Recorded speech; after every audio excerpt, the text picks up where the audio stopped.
بارگاہ مصطفیٰ میں لے جانا، ہاتھ باندھ کر عرض کرنا یا سیدی یا رسول اللہ، آپ کے دربار میں آپ کا یار وفا صدیق آیا ہے۔ یا رسول اللہ، وہ صدیق جو دنیا میں آپ کے ساتھ تھا، ہجرت کی رات وہ صدیق جو غار میں آپ کے ساتھ تھا، فدا کا امی و ابی، یا رسول اللہ آج صدیق مزار میں آرام فرمانے کی اجازت طلب کرتا ہے۔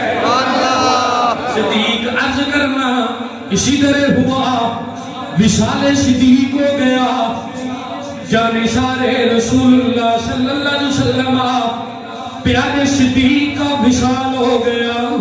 اس وقت گنبد حجرہ نہیں بنا تھا بلکہ حجرہ مصطفیٰ تھا۔ روایات میں آیا کہ حجرے کو تالا لگا ہوا تھا اور چابیاں اما عائشہ صدیقہ کے پاس تھی۔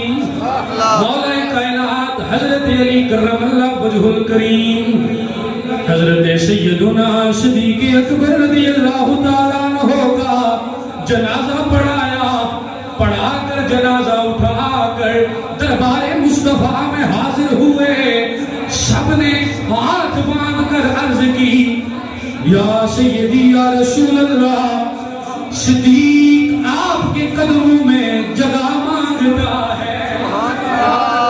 سارے صحابہ کہتے ہیں چند گھڑیاں گزرنے کی دیر تھی، وہ حجرہ جس حجرے کو تالا لگا ہوا تھا خود بخود تالا کھل گیا، کنڈی کھل گئی، دروازہ کھل گیا اور اندر سے آواز آئی یار کو یار کے پاس لے آؤ۔